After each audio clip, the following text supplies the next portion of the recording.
না না, এটা যে এলাকায় করে তার মানে হাত তোলা দেখে আমি বুঝেছি। এটা বন্ধ করবেন কিনা বলেন?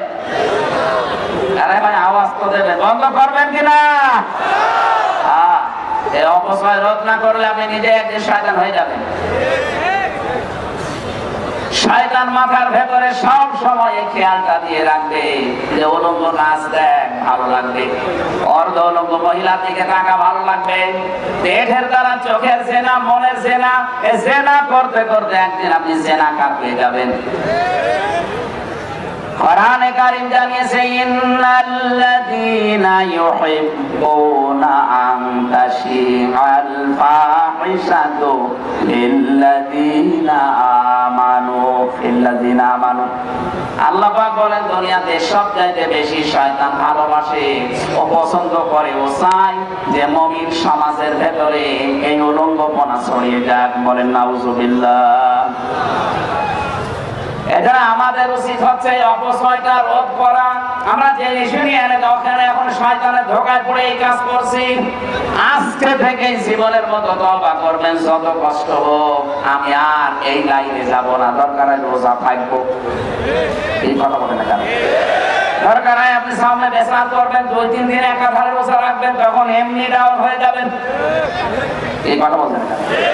কোন মেয়ে লোকের দিকে তাকানো তো দূরের কথা, আপনার শরীর না চললেও ছাপা ভালো লাগবে না।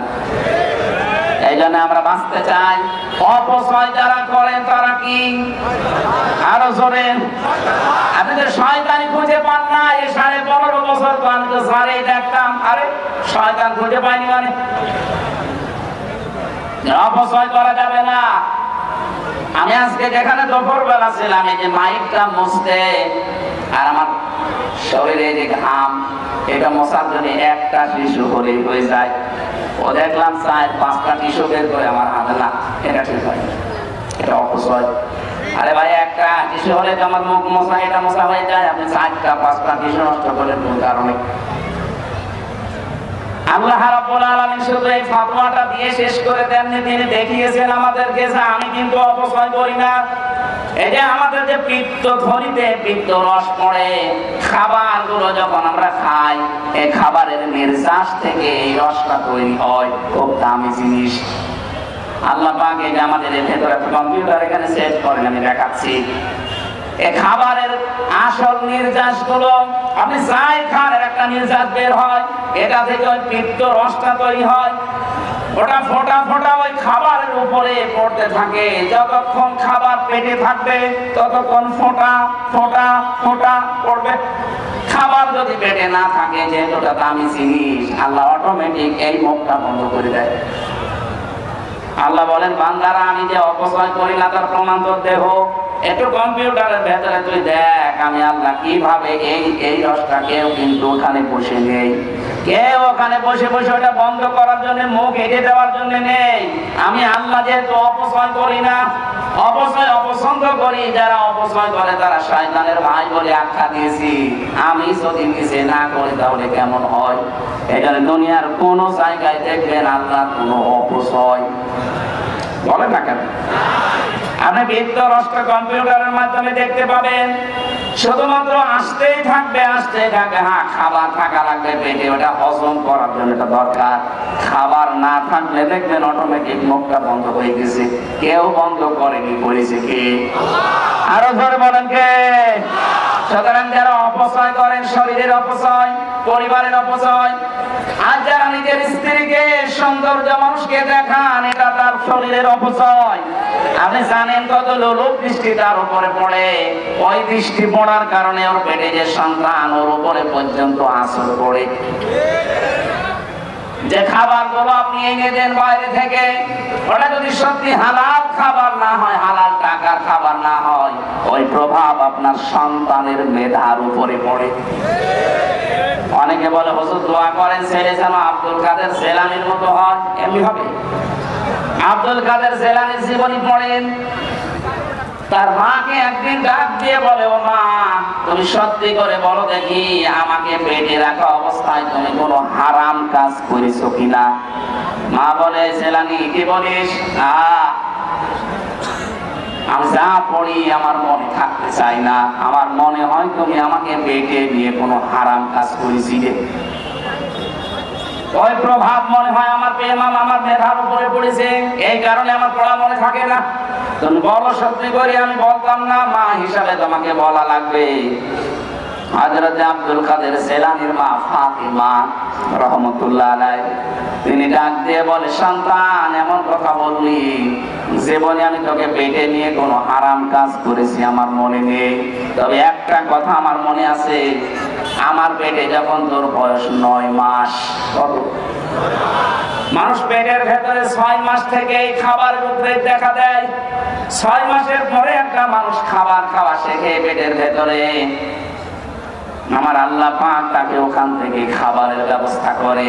মেহমান যেহেতু দামি, এখানে মেহমান আসার আগে যত দামি মেহমান হয় তার প্রস্তুতি তত আগে থেকে নেওয়া লাগে। আমি এখানে আসবো যেহেতু আপনাদের কাছে আমি দামি, সারা বছর পান না, মাত্র 1 বছরে একবার, এই জন্য 8-10 দিন 15-20 দিন আগে থেকে প্রস্তুতি, কিভাবে কোথায় রাখবে, কি খাওয়াবে, কি নিয়ে আসবে। আর যদি শোনেন যে 15 দিন পরে একটা ফকির আসবে, খাবারের ব্যবস্থা করবো 16 দিন পরে। মেহমান যত দামি তার প্রস্তুতি তত আগের থেকে, কথা বলে ঠিক কিনা? আল্লাহ পাক বলেন এই পৃথিবীতে সবচেয়ে বড় দামি মেহমান হচ্ছে আমার বান্দা, আমার হামজা। এই জন্য ওকে পেটের ভেতরে তো খাওয়ালাম, ও দুনিয়ায় আসবে এখনো 10 মাস 10 দিন পর, অথচ তার আগেই 6 মাস আগে ওর মায়ের বুকের ওপরে ওর খাবার আমি গরম করে রেডি করে রেখেছি। আপনাকে যখন দুনিয়ায় আসবে মা বলছে, সন্তান 9 মাস আমার পেটে তোর বয়স, ওই সময় আমি তোর নানির বাড়িতে গিয়েছিলাম বেড়ানোর জন্য, যে দেখে ওঠানের উপরে কে যেন আচার নাড়ি দিয়ে রেখেছে। আচার, এই যে তুলের আচার, আমের আচার, তেঁতুলের আচার। সন্তান পেটে থাকলে ত্বকের প্রতি মেয়েদের চোখ বাড়ে বেশি। ও বাবা আব্দুল কাদের, মানুষের জিনিস এটা না কি কার আমি লিখে ফেলেছি। আমি মনে করলাম তোর নানি মনে হয় এখানে রোদের শুকাতে দিয়েছে, পরবর্তীতে জানলাম না এটা পাশের বাড়ির একজনের। বাবা আব্দুল কাদের, আমার যতটুকু ধারণা, মানুষের জিনিস আমি না বলে তোকে পেটে রাখা অবস্থায় খেয়েছিলাম, এই প্রভাব মনে হয় তোর মেধার উপরে পড়েছে, এই কারণে তোর পড়া মনে থাকে না। আপনার মা বোনেরা কোথায় আছেন আপনারা বসে আমি জানি না, টের পেয়েছেন কি বললাম? আপনার ছেলে এমনি আব্দুল কাদের জিলানীর মতো হবে, এমনি আপনার মেয়ে রাবিয়া বসরির মতো হবে। তাদের মায়েদের জীবনী দেখেন, সন্তান পেটে রেখে মানুষের জিনিস না বলে খেয়েছে, তাও না জেনে।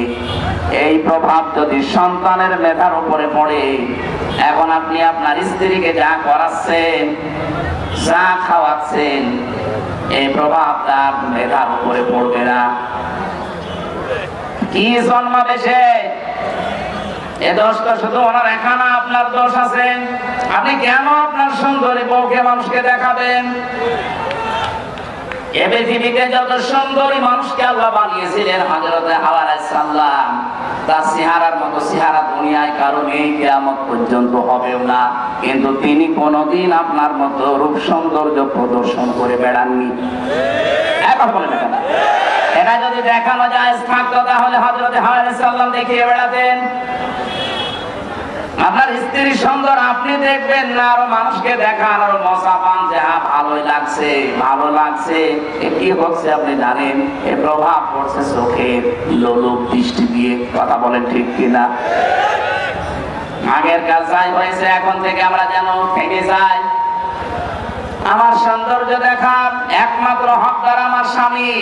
স্বামীকে বাদ দিয়ে যে মহিলা বাইরে যায় সাজগোজ করে, বুঝবেন ওটা স্বামী খুশি করার জন্য না, পাবলিক। ওর পেটে আল্লাহ কোনোদিন আর ভালো জিনিস দেবে না, কারণ পেটের এই কয়েক ইঞ্চি জায়গাটা খুব গুরুত্বপূর্ণ। যেই মেয়ের পেট যত হেফাজতে থাকবে, খাবারের দিক থেকে, পর্দার দিক থেকে হেফাজতে, আল্লাহ তত সুন্দর আমল আখলাকালা সন্তান ওখানে দেবে। আর যারটা যত খোলামেলা, তাকে আল্লাহ এরকম খোলামেলা সন্তান দেবে, কথা বলে ঠিক কিনা?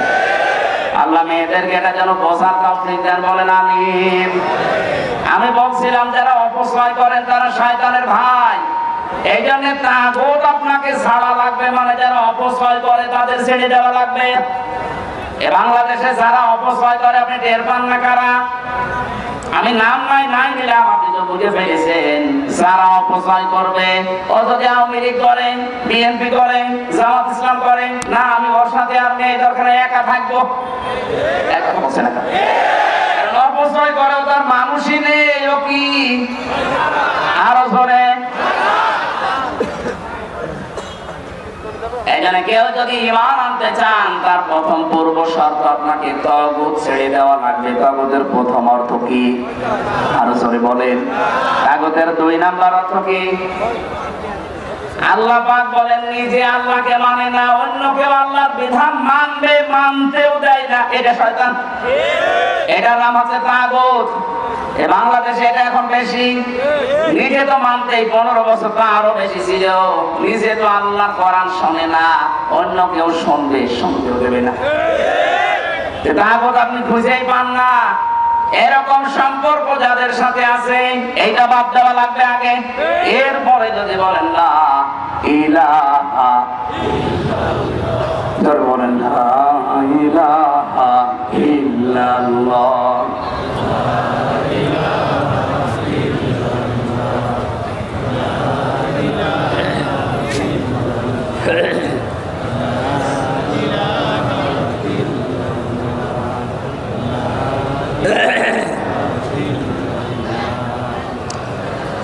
লা ইলাহা ইল্লাল্লাহ মুহাম্মাদুর রাসূলুল্লাহ। আমার ভাইরা, আমি আশা করছি যে আপনারা কথা বুঝে ফেলেছেন।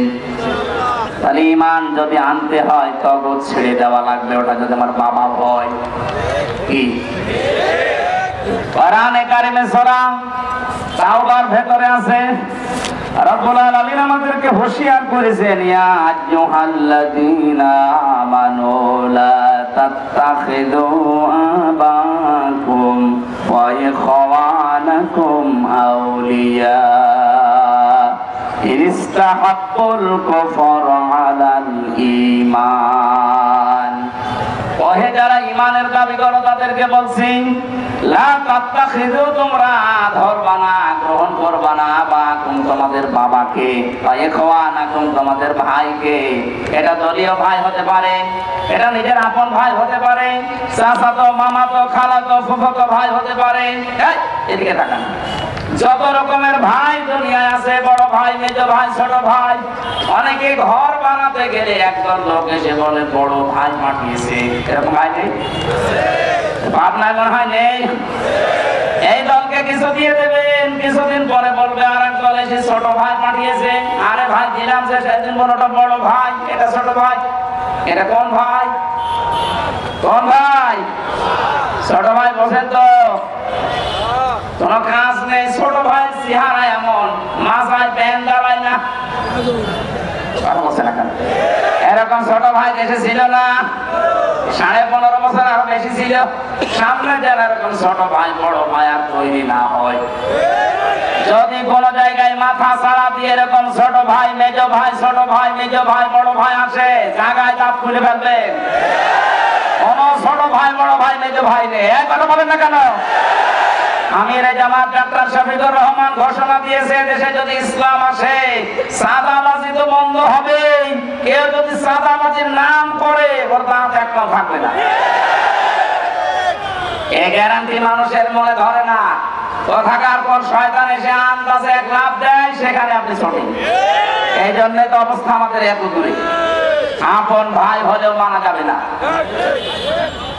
আপন বাবা হলেও মানা যাবে না। আল্লাহ বলেন কেন?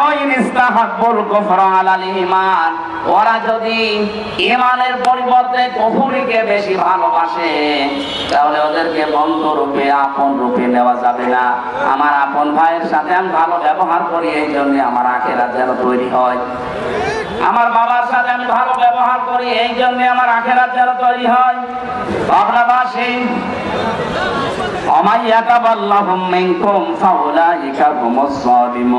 এরপরও যদি কেউ তাদের দিকে ফিরে যায়, আল্লাহ বলেন তারা জালিম হয়ে মারা যাবে। বলেন নাউযুবিল্লাহ। আজকে থেকে আজকে আমাদের জীবনে নিয়ে আসা যায় না। আমি আল্লাহর কাজ করতে গিয়ে যদি বাবা বাধা হয়ে দাঁড়ায়, হযরত ওমরের মতো বাবা বাদ, যদি ভাই বাধা হয়ে দাঁড়ায় ভাই বাদ, যদি সন্তান বাধা হয়ে দাঁড়ায় আবু বকরের মতো সন্তানও বাদ। ছেলে এসে বলেছিল, বাবা বদরের ময়দানে কিন্তু আমি তোমাকে তিনবার পেয়েছিলাম সামনে, কিন্তু কিছু বলিনি যে তুমি আমার বাবা। তাই হযরতে আবু বকর বলেন, সন্তান তিনবার পাওয়ার পরও ছেড়ে দিবে? আল্লাহর কসম করে বলছে, আমি ছিলাম ইসলামের পক্ষে, তুমি ছিলে তাগুতের পক্ষে। একটা বার যদি ওই ময়দানে তোমার আমি দেখতে পেতাম, আল্লাহর কসম আমি তোমাকে একেবারে আলাদা করে ফেলতাম। আমাদের ঈমান আনা লাগবে এইরকম। কথা বলেন ঠিক কিনা? সামনে কিন্তু এরকম ঈমানের খুব দরকার। ঈমানের পথে যদি বাবা বাবা হয়ে দাঁড়ায়, বাবা মাইনাস, কোনো দরকার নেই বাবার। আরে ভাই, আমি বাবার সাথে ভালো ব্যবহার করি আমার আখিরাতের জন্য। ও বাবা যদি আখিরাতে বাধা হয়ে দাঁড়ায়, বাবারে সবাই করে ফেলবো। হযরত ওমরের বাবা বারবার এসে বলেছিল, সন্তান ফিরে আসো, ভুল হয়েছে, ছোট বয়স তোমার, ফিরে আসো। হযরত ওমর তিনবার নিষেধ করেছিলেন, বাবা এই কথা বলবেন না, বলবেন না, বলবেন না। তিনবারে যখন বারগেনিং করেছে, তরবারি দিয়ে এক কোপে কলা আলাদা করে ফেলেছে। আজ বাংলাদেশে যদি এরকম ওমরের মানুষ একটু তৈরি হয়েছে, তো হাজারো কাফের সোজা হয়ে যেত। কাফের যদি সোজা নাও হতো, মুনাফিক সোজা হতো। এজন্য আমাদের উচিত হচ্ছে, আমি তো আমার মায়ের সাথে ভালো ব্যবহার করি যেন আমার আখিরাতটা তৈরি হয়। তাছাড়া মা আমার কি দরকার, বাবা আমার কি দরকার, কোনো দরকার নেই। মরণের পরে ওগুলো সব একটা কাজে দেবে না। মার বাবা কাঠ। ফাইদা নফিখা ফিস সূরি, ফাইদা নফিখা ফিস সূরি ফালা আনসাবা বাইনাহুম। নসবের বহু বচন আনসাব। আল্লাহ বলেন, যখন ফুৎকার দেওয়া হবে, যত রকমের সম্পর্ক আছে আমি আল্লাহ সব কাট করে দেব। এজন্য আমার বাবা হোক, মা হোক, আমার সন্তান হোক, আমার স্ত্রী হোক, এর সাথে আমি থাকি, ভালো ব্যবহার করি আমার আখিরাতের কারণে। ওই যদি আখিরাতের পথে বাধা হয়ে দাঁড়ায়, ওইরকম বউ আমার দরকার নেই। এই কথা বলেন না কেন? আমি জানি এটা সামিয়ানার নিচে পর্যন্ত, বাইরে গেলে আমরা সব ভুলে যাব। আমিও ভুলে যাব না। আমি যেন না বলি, আল্লাহ তুমি আমাকে দিয়ে যা বলাচ্ছ, আমাকে মেনে চলার তৌফিক দাও। না তো কিয়ামতে আমি আবার আগে ধরা খাবো যে তুমি নিজে বলতে, নিজে মানতে না। যা কথা বলছি আমার ঈমান থেকে সত্যি বলছি। আমার বাবা যদি দেখি ইসলামের বিরুদ্ধে না, ওর বাবা আমি মানি না। এবার আমার বাবা ঠিক লাইন মতো চলে এসেছে। আগে আমার বাবা একটু উল্টোপাল্টা ছিল, যেহেতু উনি প্রশাসনে চাকরি করতো। আমার দোলা ভাই, আপনি তো জানেন 15.5 বছরে যারা প্রশাসনে চাকরি করেছে, চাপে হোক আর যে কোনো কায়দায় অন্যায় করতে তারা বাধ্য ছিল। আমার পাবনাবাসী, বাংলাদেশে যত জেলা আছে, যেহেতু পাশের জেলা পাবনা, আর বিশ্ববিদ্যালয়ে থাকাকালীন সবচেয়ে বেশি এসেছিলাম এই পাবনা জেলাতে। কিন্তু আল্লাহর কি ইশারা, এনারাই দ্বিতীয়বার ক্ষমতায় আসার পরে